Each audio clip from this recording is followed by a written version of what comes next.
Come on, you Reds. Hey guys, we are back. I've got Matt to my left. Hello, Dan. Hello, you alright? Yeah, not too bad. Just busy time of year, but other than that, all right. And I've got a bit of fluff in my eye that I can't get rid of as well. So that's the other thing. So if I start going like this, I'm looking at the fluff. But anyway, never mind. Too much information. Yeah, it's cool.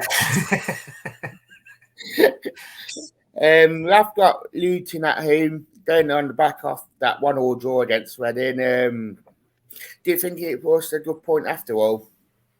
Yeah, it was a bit frustrating because it could have easily been 3, but in the cold light of day, 1 point was fairly decent. We'd probably taken it before the game. I think we should have got 3, really. The second half, Samba didn't really have a save to make, apart from the one he didn't make.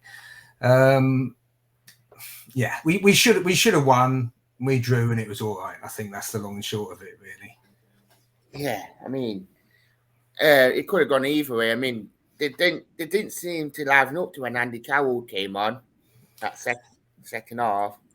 Yeah, I mean, the big thing was Carroll coming on for them, and that was like obviously something they'd spoken about, and it was changed everything. It was like a switch was flicked when he came on, and really it was kind of fine, but you could just tell there's an anxiousness about it, an anxiety about it. And then the other story, of course, was Grabban, do you shoot or do you pass sort of thing? What's the job of a striker? So those were the two things. And, we came a little bit unstuck in both respects, didn't we? We didn't do the right thing in the final third, and we kind of let Carroll, distract us a bit. I mean, there've been obviously quite a lot of, I wouldn't say criticism on Grabban. There've been like a lot of people saying that should have squared, it should have went for. I mean, striker being a striker. I mean, natural instincts that was he go for it. Yeah, I mean, he's missed a lot of easy ones now, really. But that, like you say, that's what a striker's paid to do, isn't it? So it's all about the results, and he'll be more disappointed than anyone, I'm sure, that we didn't score the goal. But if it goes in, he's a genius. If he, if they block it on the line, he's a greedy blighter, and why didn't he?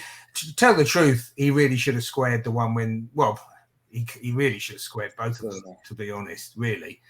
But certainly one of them, after not scoring the first one, he should have been looking for a pass.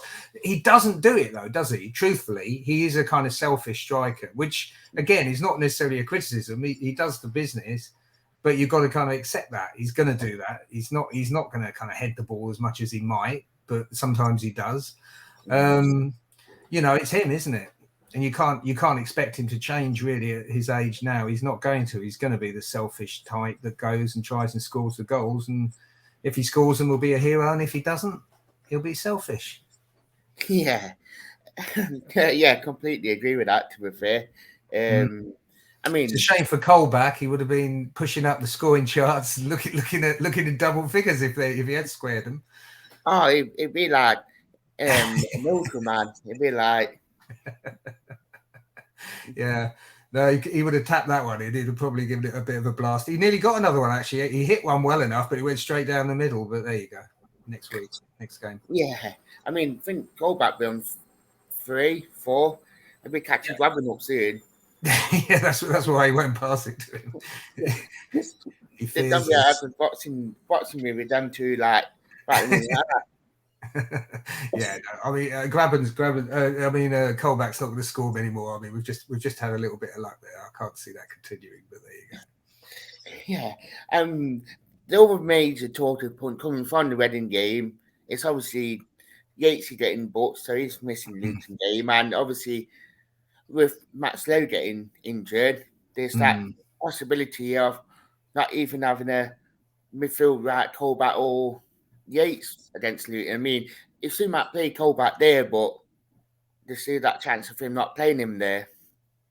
Yeah, I mean, there's a couple of scary options and a couple of terrifying options, and then a couple hopefully which aren't quite so bad. But yeah, Yates getting that booking, he didn't really deserve it, and I think it hampered him a little bit during the rest of the game, obviously. So that he's going to be a big loss. I would never move Colback out of the midfield, especially because of that. That makes it really difficult. Personally, I'd play probably 3 at the back and play somewhat a winger, a Lolly or someone like that, potentially as your wing back myself. And I think we should be okay with that. I mean, the other alternative is if you're going to play either with a 4 or possibly Jaden Richardson, I wouldn't play Bong, to be honest. You know, apart from anything else, there's no future in it. You know, I'd rather give Richardson a go, and if he makes a decent fist of it, then you know, you've got, it's a feather in his cap, and we might be able to use him again. But Bong's just, you know, clinging on for the last few games of his career, sort of thing.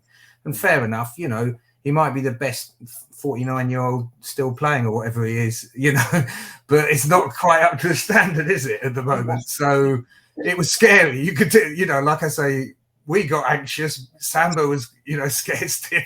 The whole crowd was anxious when he was on the pitch, and he was the most anxious out of all of us, I think. But, you know, it was a shame because their goal kind of came from the easy bit when he was having the run up the left-hand side, had the ball, and he kicked it off the pitch. And then that they scored like the possession after next sort of thing. So it could have been completely different if he just completed the pass. But there you go. It's all ifs and buts.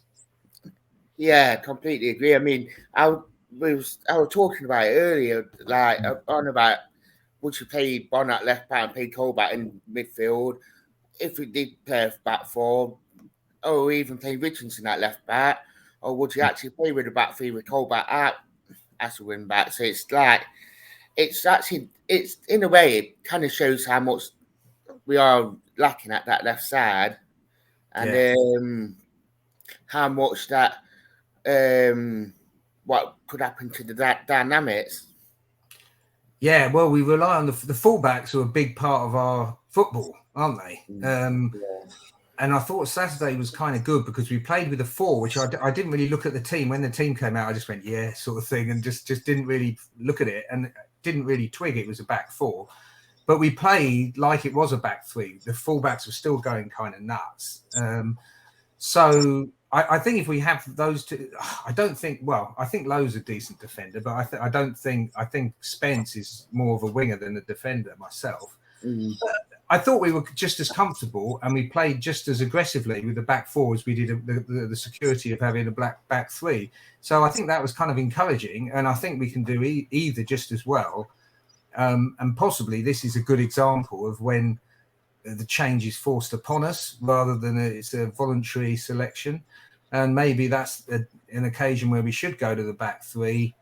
And whether it's Richardson or whether it's Lolly or whoever it is that you pick as your left wing back, I think they can do a reasonable job. You know, Lolly's a hard worker. Richardson's a decent player. So I don't think it's the end of the world.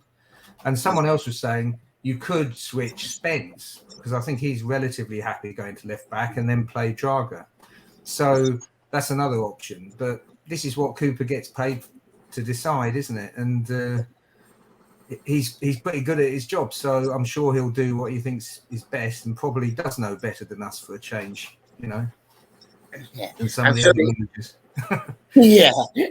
I'm sure that he has a plan to deal with it.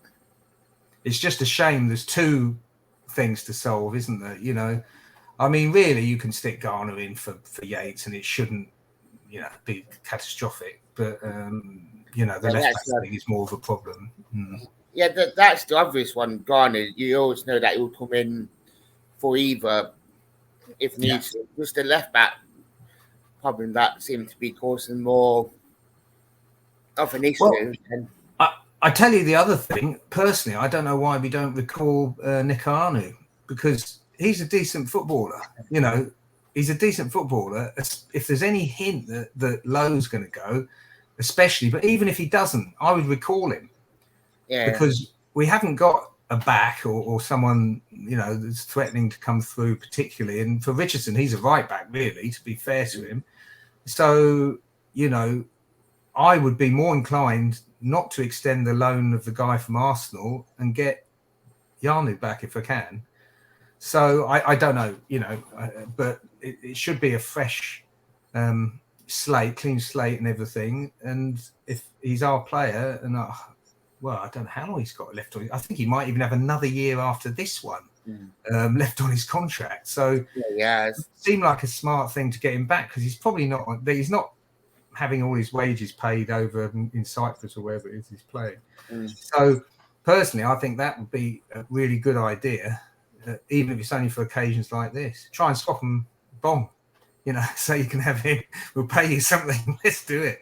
I don't know, but Yeah, I mean, it'd be a return to the City ground as well for Paul Hart and Chrissy Cohen. I mean, we were saying before we started recording this that Paul Hart's there, and obviously it'd be the first time returning in front of crowds for Chrissy Cohen as well, which it'd be a nice.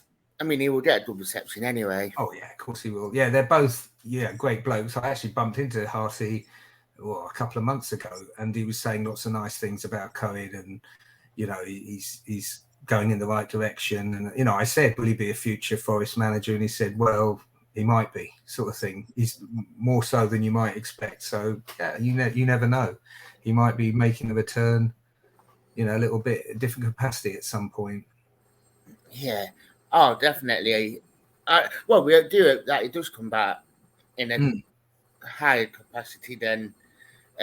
Probably just needed this sort of thing with Luton just to get him. He needed to go and learn what it's all about, didn't he? I mean, he's not the most obvious guy to be a manager, but sometimes the best ones aren't the most obvious ones, are they? Really, a lot of the sort of glamorous ones are not that good at all. There's a lot of debate at the moment about the Lampards and the Rooneys and the Solskjaers and all this sort of stuff. So, it'd be nice if Cohen's the quiet man that comes through and is actually good at the job. So yeah, we'll see. But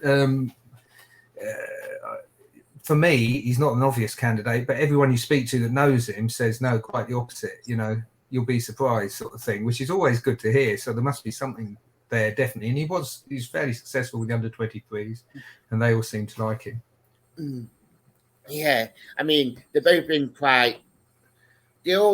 both Hart and Cohen has been quite unique to the club in their own way. I mean, Hart been a player, came to manager in a pretty bad time when the Platt left, obviously, and everything, and took us to the playoffs with for our academy team, bar a few players, and Chrissy Cohen been here over 10 years, kept us up with that goal exit switch, and just unfortunate by injuries, but no, Harty, I think, always got a rough end of the stick, really. I think he reminds me actually a lot of Cooper, because he's someone that definitely knows football. He's a decent manager that makes, he obviously knows what he's doing, but he's also fantastic off the pitch. He's one of the nicest blokes.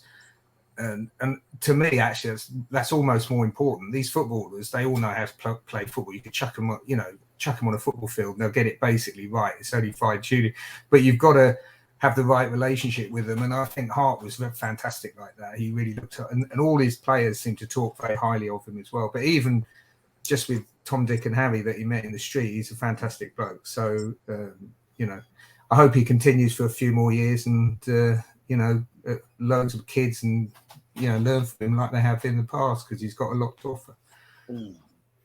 Oh, he has to, be fair. It's a shame that he couldn't, even if they had a chance to come back, it's a shame that we're not really recognised Paul Hart more than like Chrissy Cohen, who we recognise quite a bit.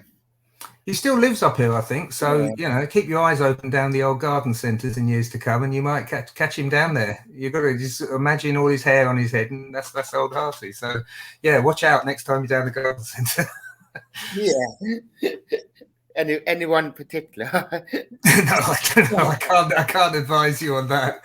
But it could prove an expensive pursuit trying to track him down. But anyway, no, he's a great bloke, and hopefully he sees a few of his old friends and stuff that you left. And I hope Cohen's learning a lot from him, because he couldn't get a better bloke to learn from, could he? Really? Yeah, that's what I'm thinking. That he couldn't learn off a better man for it, or I mean. Paul Hart's been there, done that, got a T-shirt. Yeah, absolutely. He's been around a bit. Yeah, it'll be nice, as long as we get the points tomorrow. Give him a nice warm reception, give him a nice cup of tea or whatever it is, and keep the points to ourselves ideally. But you know, we'll have to see. I mean, it should be okay, shouldn't it? What are you thinking? Score? I think we should.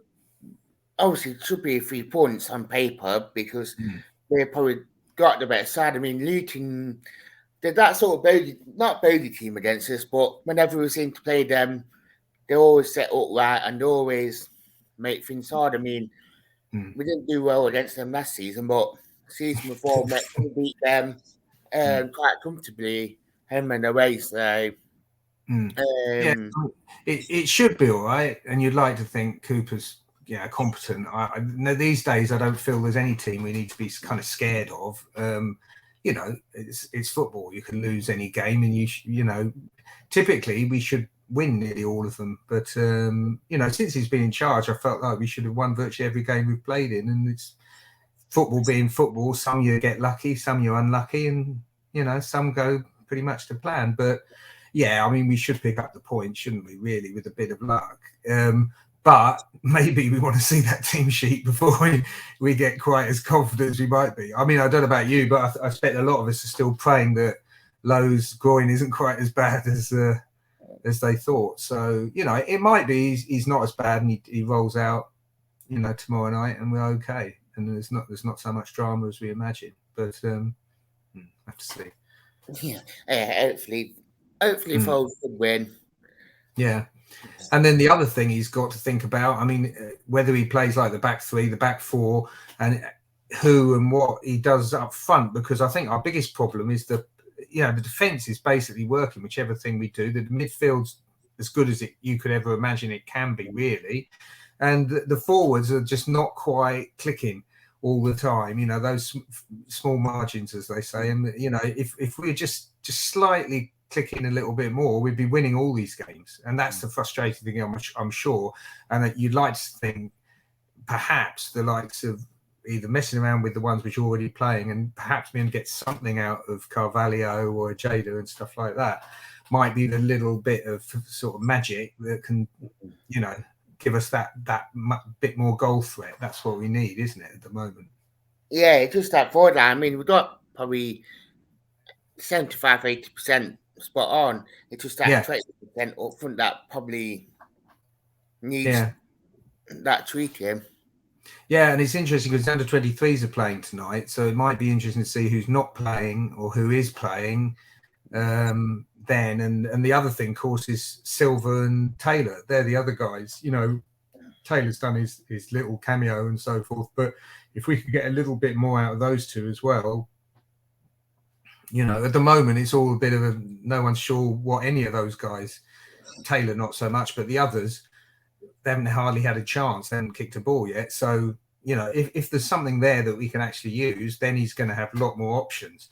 So, yeah, I mean, it's unfortunate for Cooper because he came in late, of course. So he's had to learn on his feet and he's done a fantastic job, but he hasn't had the time, the pre-season and the time with the players and the games, the extra games to be able to play them and see what they can actually do. And it's a risk, isn't it? You know, if he chucks some of these people in, I mean, I think Carvalho needs a run of games really, but he's not going to get that now. So he's going to have to guess.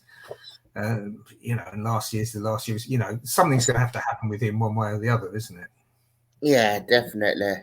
So that's it, Matt. Thank you for coming on. Okay, thanks, Dan. 3 points tomorrow. Yeah, come on, the heads. Yeah, and the under 23s.